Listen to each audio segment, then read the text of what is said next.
My name's Dave DeBow, founder of MoneyPartnerFormula.com, and this show is built for everyday real estate investors who are actively doing deals and looking to scale using other people's money. So if you're an active real estate investor and you want to get featured on this show to talk about your own real estate and capital raising experiences, then just go to daveinterviewyou.com. Now let's get rolling with this episode, and remember to subscribe for daily interview content. All right, guys, welcome to the Property Profits Podcast. I'm your host, Bryce Kaminsky, filling in for Dave Dubois. And, on this show, we like to interview regular, everyday real estate investors. And if you've ever wondered how to build a thriving real estate portfolio in a market like Toledo, Ohio, all while excelling in a full-time job and raising a family, well, today's guest, Trevor Methena.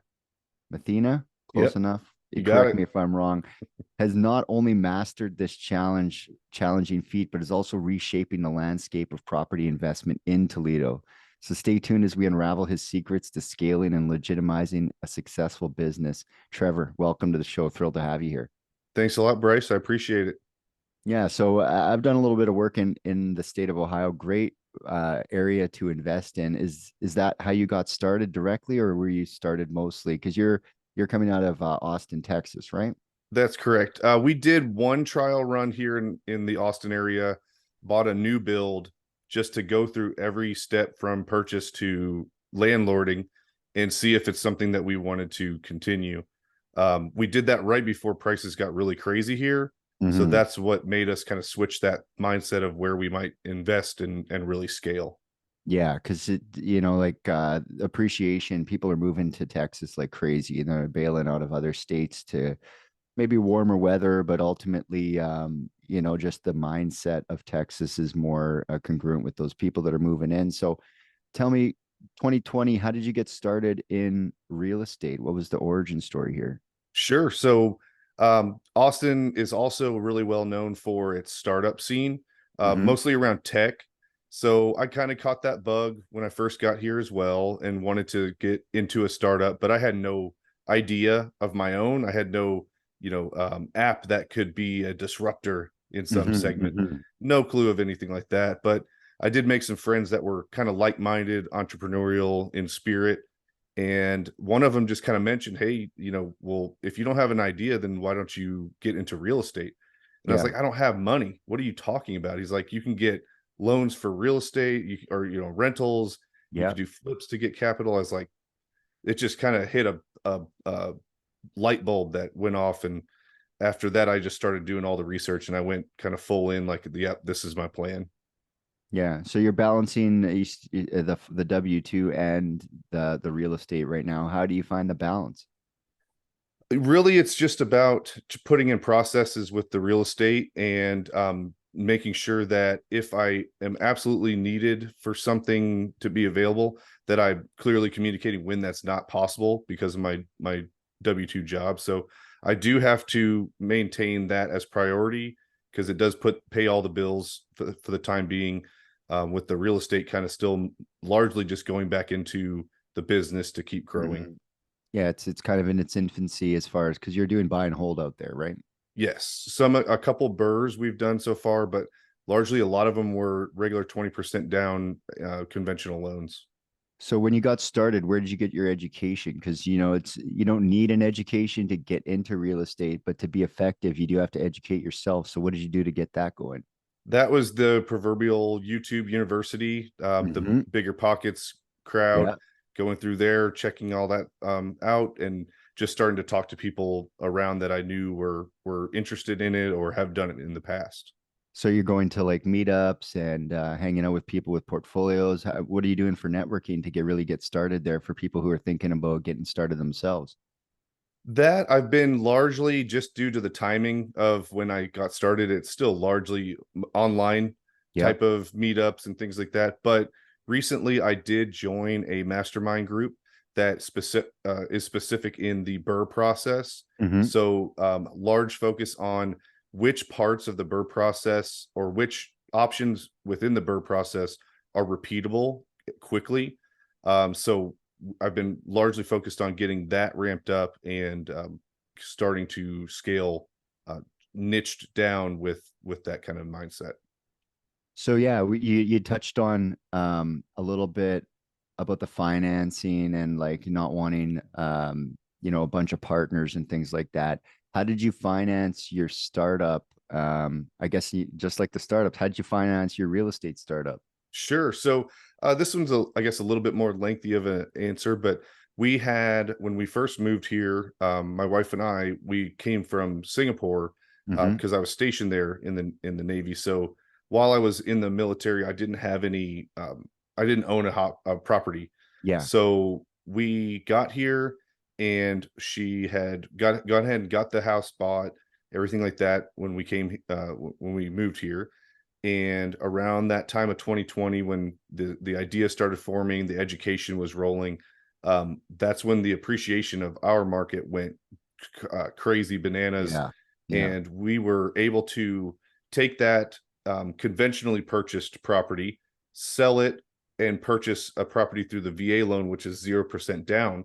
So we were able to take all proceeds and start uh, the the venture of purchasing rental properties. And For people who aren't familiar, what is a VA loan? a VA loan is a loan that you're able to get if you've served a certain amount of time in the U.S. military, Mm-hmm. and it is a 100% loan to value purchase, so you don't have to put anything down. Sometimes there's a funding fee, which is Mm-hmm. still, I think it's about 1%. I was actually exempt from it. If you have a VA disability rating, so Veterans Administration disability rating, Mm-hmm. they often will waive it, even if your rating is at 0%. Yeah. So speak to the service members out there. How did you navigate that process? How can they navigate that process? There's quite a few loan or lenders out there that are specifically geared towards VA loans. I would just be working with the ones that are most proactive in talking with you, and making sure that you're in the loop with everything. Just asking about the origination fee, asking about your interest rate and what that's going to look like, and then what, if any, closing costs there are. Most of the time they are able to roll in closing costs as well, even in this market with these kind of um, uh, loan underwriting rules that we have. Interesting. So is there a particular like are you still in the military in that capacity or are you retired at this point?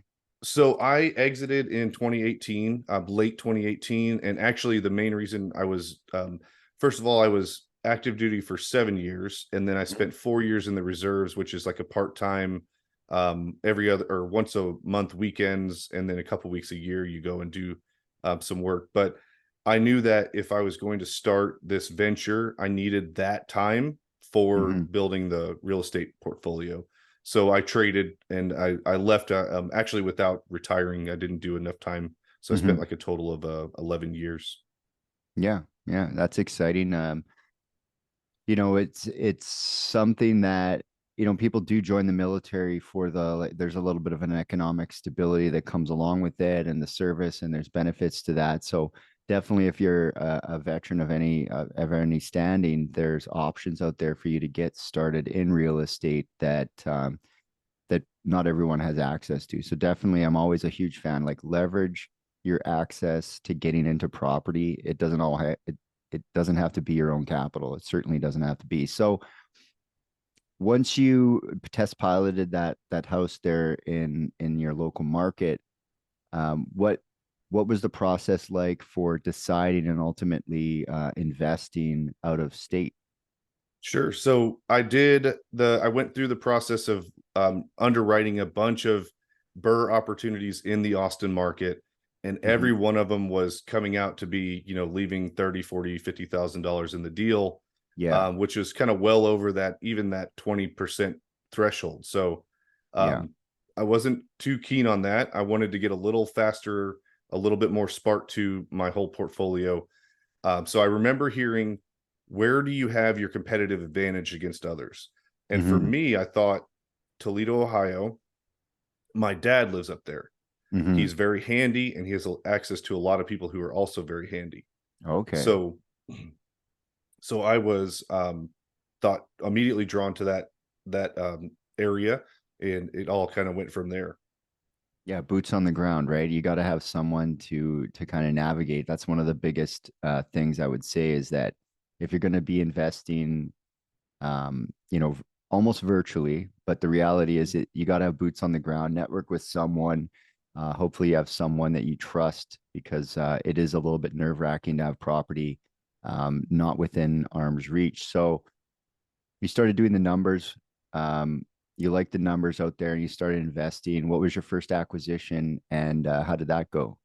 Sure. So it was a $60,000 purchase price, and the intention was to burr it, to do the buy, rehab, rent, refinance, and repeat. Mm-hmm. So it looked to be about $20,000 rehab, and it would have been an after repair value of around $100,000. So I made, tons of mistakes with it. We bought in the winter. It's very cold and snowy up there.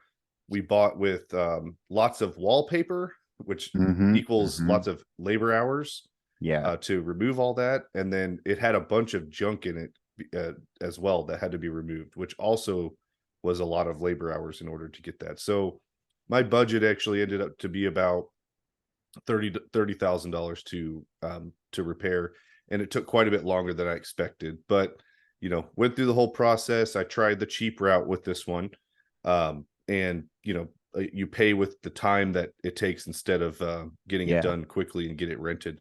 So I went through the entire leasing process myself by organizing pictures, leasing it, and vetting the tenants, Mm-hmm. and organizing some walkthroughs and things like that. But Yeah. I actually have that tenant in the property still to this day. So And so after you were all into it, it sounds like you were into it for about 100 or so, yeah, I'd say after soft costs about 100. So and you're able to refinance all or most of your money out of that thing. most of it, I believe I left about 12,000 in it altogether. Yeah, and that was a couple years ago, so it's probably Yeah. some of it's been recovered. And have you seen any appreciation in that market, or is it just fairly stable? It's pretty stable. There's some appreciation, but really, in comparison to other markets, it's a little bit negligible. It's like inflation indexed appreciation, where it's just going up with the cost of things. So, how many properties do you have out there right now? 20 right now, but in an hour I'm Good closing for on you. 21. In an hour, you're closing on Yes. number 21. Good for you. How do you navigate the acquisitions process from all the way out there in Texas? Well, it's I have a great realtor, and Mhm. a up until this time I've used the same lender for everything as well. She was able to do the conventional loans, and we split. So if you think 20, you get 10 each, or you get 10 conventional loans for Mhm. rental properties. My wife and I have split almost Yeah, the all of 10 and them. 10. Yeah, you're Yep. So playing the we 10-10. So now what? You're at 21. so now we're into the hard money lending, the DSCR loans, and things of that nature. So So are you finding that challenging, or is it just another YouTube video for you to jump over? this one has been challenging. This because, as I said earlier too, joining that mastermind, one of the biggest parts of niching down and creating that process is to use hard money loans Yeah. for the purchase and rehab, going through the creating the SOW and getting that approved so that you can set up your draws. And so this lender has been very non-transparent, not very communicative, and we are about 2.5 weeks behind. I kept asking every couple weeks for a term sheet just to see where we're at, Hmm. and the final term sheet came back considerably worse than Yeah. originally given, and it was so bad, in fact, that I had obviously shopped around, and they barely came in better than these others. Hmm. But at the end, when I got that final term sheet, it was significantly worse than any of the other terms I was seeing. So what's the lesson in all that for the people listening at home? It's usually I'm figuring out, in order to scale, prioritizing time over cost savings is becoming very important. Yeah, So if there's the, you go ahead, sorry. oh, I was just going to say, if I went with the lender who had a tried and true process of um, making the process simple for the Hmm. investor, and really committing to closing on time and being transparent and communicative, I would have already been closed and probably halfway through the rehab by now. Yeah, instead now we're delayed, delayed, delayed. So yeah, Yes, there's that whole saying, if you think hiring a professional is expensive, hire an amateur and see how much it costs you. exactly. Um, so now you're gonna have to start raising capital then, because you're gonna run out of seed capital from your BRRRRs. Are you fully BRRRRed out of your other properties? Do you still have equity that you can go to the next step with? None of those necessarily have proper equity that we could pull. Mm-hmm. I do have a family partner that has helped pay cash for a couple of the a little more inexpensive ones, like think 70 to 80,000 purchase price. Yeah. But that partner does not have appetite to pull equity and put notes on those properties. So what I've tapped into now is a HELOC on our house. Yeah. We've experienced 100% appreciation since purchasing our house in 2020, and so we did get to be able to open up a sizable HELOC. And with the W-2 job still paying the bills, helping with everything from our day to day, all of our cash flow will just go back to pay down the HELOC, and we'll just rinse and repeat that process for the time being. Can I give you a piece of advice about where you are and where you're going, if you don't mind? Absolutely. A lot of people who reach the point that you're at go in two different directions, but one thing that's available to a lot of US investors is that they can create a business line of credit, start seasoning that, and those loans are actually a big way that the BRRRR method is going to be valuable to you, because you can instead of leveraging the HELOC, they're going to start looking at the LLC, they're going to start looking at the serviced debt and the portfolio, and you're going to be able to access more capital that's not necessarily as secured as the HELOC. Oh, So okay. definitely start looking into your business lines of credit to start seasoning that. Because if you're listening at home, hard money needs a little bit of money. They want you to bring a little bit of cash to Yes. the table. They're not going to give it all to you. And sometimes you got to bring the renovations too. So a lot of investors in your position start really aggressively working with their business line of credit. And, that's a way that they've been able to avoid bringing on so many partners. And then the other way, the second piece is you're going to have to start raising capital. What's your plan for getting that seed capital? Because it's gonna log jam your business if you're not getting active. Is that part of the mastermind? As of now, I haven't thought through that as much with how the market has gone for this entire year, Mm-hmm. and as what the kind of projections look like as far as kind of rocky roads ahead in real estate for the next year or so. I don't. My plan is actually a little bit more geared towards looking at a potential business to purchase, that I Mm-hmm. want to be able to purchase the business to twofold, exit my W-2, Mm-hmm. be able to obviously have a higher ceiling for my entire overall salary. Yeah. And I want it to be adjacent to where the processes and the skills that I learn in that job will help me also fuel and scale faster with the real estate. So think a job where a business that I purchased that it really needs a strong lead generation process. I want to be able to double that lead generation process and use it to scale up the real estate side as well. Yeah, maybe you ought to buy a real mortgage brokerage, buy or an insurance company. Those are definitely valuable for lead gen. If you're seeing an Yes. underappreciated lead generation for an insurance company, you could step in and get that going. So, um, have you started navigating any of that, uh, the business of buying businesses? I have a little bit. I've started the research and what looking at some of the more um I guess your lower hanging fruit like biz buy sell, things Mm-hmm. like that. I've looked at franchises as well in the trades and things of that nature. But we're still kind of early days of all that. Yeah, like definitely you see that coming too, and a lot of times you can get vendor financing from the owners that are exiting, so it's not so capital intensive, but it's probably in your best interest to start really sharpening that axe of capital raising, because if you're going to go into the buying of businesses and the buying of more assets and real estate, there's going to be a time where you're going to have to ask someone for $1 million or something in that range, and It's like, when's the best time to hire an assistant? 6 months before you need it. When's the best time to learn to raise capital?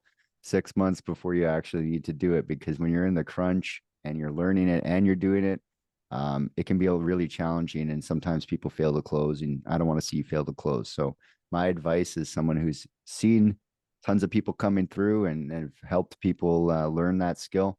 It's not challenging. It's just like, we're not afraid of the dark. We're just afraid of what we can't see in the dark. So, dive into that, and there's lots of resources out there. So, as far as the real estate side, are you find the deal and get the financing, or are you a get the financing and look for a deal kind of guy? Right now, I'd say it's fine. Right now, I have a good idea of who I want to move forward with as far as the hard money lending side of both the short term and the long term debt. So I've started to sow that seed and really build that relationship. So now it's going to be a matter of, when do I have the down payment capital, and when can I find the deals? So Yeah, before the show, you mentioned that you're really diving into the networking of the business and the networking of business itself. What are some ways that you've started to really invest more time and energy into building your network and networking in general? sure. So, well, one is going on to podcasts and kind of hoping to get that reach of others that want to ask me how I, dive deeper Yeah, into an aspect of, how I started, and maybe my story kind of resonates with resonates. Yeah. someone. So, looking at that, I've also joined that mastermind that's specifically niche to Burr, and we have accountability partner groups, and we meet, twice a week, and things of that nature. Nice. So, Yeah, mostly online, just due to kind of, the yeah. times I we're in. mean, we're online right now. We're Zooming. Exactly. Everyone, like, before 2020, you wouldn't find Zoom necessarily installed on someone's cell phone, but I bet you could spot check anyone's cell phone these days, and they probably have Zoom, or what's the other one? Teams, right? Teams. Oh, yeah, definitely. I So, have both. it's collapsed a lot of time frames and allowed things like this to happen, where we can, we're essentially networking across a great distance and in real time. So, um, have you started networking with the local lenders and the local investors in Toledo? Oh, yeah. Actually, I did. I got put onto there's like a pretty active group me channel that Mhm. is all full of investors. Most of them are from out of state. So you're sharing photographers, your structural Resources. engineer, everything like that. And just they're also they are very tuned in to local legislation that might affect landlords. Mm. So you get a lot of information about that as well. So it's a great group to be in. Yeah, the further I get in my real estate career, the more I realize that networking is becoming everything. I was at a real estate meetup the other day, and guy asked me for my number, and I usually put Bryce real estate, but I actually put Bryce networker, because really I'm finding that the more you network, the more value you have to the network, the more you can connect people. Um, that's really valuable, especially in a kind of disjointed um, society that we're in. People don't shake hands, they don't go out, they're not even joining groups and going on Zooms. They're just kind of sticking to themselves. And I think it's in 48 Laws of Power. It talks about not staying in your ivory tower, and you have to go out and be amongst the people. So the network power is huge. Now, have you been able to um, you really utilize that Toledo network yet, or is that fairly a new environment that you've gone into? No, I've definitely utilized them. Actually, I've just recently turned over my property management company for about half the portfolio. I had a really tough time with the first one I went with. Yeah, It's kind of, you might see a pattern. I went with one that was a little more inexpensive, and I yeah. paid dearly. So this one is much more top tier, extremely professional. They handle remodeling, they handle everything, and they are really good at communicating. And I met them through the networking with other investors in that area. Yeah, I mean, and to to say, you know, the inexpensive management company probably would work out if you were there. But Yep, it sounds like that the more robust turnkey property management is more suited for a guy that's investing remotely. for sure. We had so many times where we didn't want to. I had to utilize my dad and his network of folks to go and supplement what they were incapable of taking care of, Yeah, or go because fix a sometimes, mistake that they made. yeah, you know, like it can cost you quite a bit when you're holding empty units, waiting for the management company to fix a toilet or, you know, turn the thing around. A lot of times we've had to in the past go in there and, you know, touch up the unit. I Sure. can remember like just tightening a tap that they're like, oh, it's going to take XYZ amount of time. And I just go and I look underneath. I put a little screw in a piece of wood to kind of back it because the guy who installed it the first time didn't do it. And now it's done, you know, half an hour and $50 later, or through the property manager, email back and forth, email approval, quote, 2 weeks Exactly. later. And it's just like a guy could have just went in there and done that. So yeah, the turnkey thing. So you would advise people when they're investing out of town, out of market, to really do their due diligence on their property management, because it costs you by going with the cheap one in a way that it was just that you realize you need more service. They were based about an hour away, and they were trying to service two markets. They were Mhm. probably slightly better in their own market, but they were failing miserably at servicing the Toledo market. Mm. So yeah, I would say someone who's tuned in with the local population, with as far as trades, or if they have their own people on staff as well, maybe they supplement with some contractors. And I would say when you're interviewing, don't lead them. Ask more open-ended questions and listen for what you're wanting to hear. And what I was wanting to hear were timelines on how long their average lease listing lasts. You Mm-hmm. know, things like what their rehabs look like and their turns, the Mm-hmm. timelines around that. And again, it's just kind of going to that same pattern of, I'm realizing like things need to go faster than they have been. And sometimes Yeah. you have to pay for that, but it's worth it in the end. So are they doing your tenant vetting as well, or do you still do that yourself? They do the tenant vetting, and they're actually stricter than I am. So Mm-hmm. Well, we kind of fall into the trap of like we get nervous when it's empty. And I had another investor here in my market. He said, "I'd rather pay 3 months empty and put the wrong and not put the wrong person in." So the tighter the better, and the less emotional, because the property management company is not emotional about leasing your unit. They're strategic. And we're thinking, 100%. oh, my carrying costs, I gotta put this someone in there. Like, you know, you never want to get into a desperate placing situation. So yeah, I mean, if people want to connect with you, they want to network with you, they want to learn a little bit more about your story and how they can get to 20 units themselves, what should they do? How should they find you? How can they reach out? Sure. Best would be through Instagram. It's Trevor Methena _REI. Mm-hmm. And that's really the best way. Message me. We can meet up, or whichever way it is. If you're in Austin area, we can meet up here or online somewhere, phone call. I really like teaching people, coaching, giving my perspective. I really like doing all that stuff. So Yeah, giving back. So yeah, you reach out to Trevor here and make sure that you utilize his knowledge, because this guy has done what you're looking to do, and he's found the balance. So I really appreciate your time, Trevor. absolutely. Thanks, Bryce. I appreciate it. Yeah, no problem. And until next time, guys, we'll catch you on the next episode. Hey there, I really hope you enjoyed that episode. And as always, if you want to listen to more daily interview content, make sure you subscribe. And if you're an active real estate investor and you're doing deals and you'd like to get featured on this show, then just head over to daveinterviewyou.com. Now at moneypartnerformula.com, we help real estate investors to create a process for predictably getting capital so they can do more deals without relying on hard money lenders or the banks. We do this by building them a private capital marketing system. Now, if you want help turning yourself into a big money capital attraction machine, then book a call with our team to see how we can help. Just visit moneypartnerformula.com to find out more.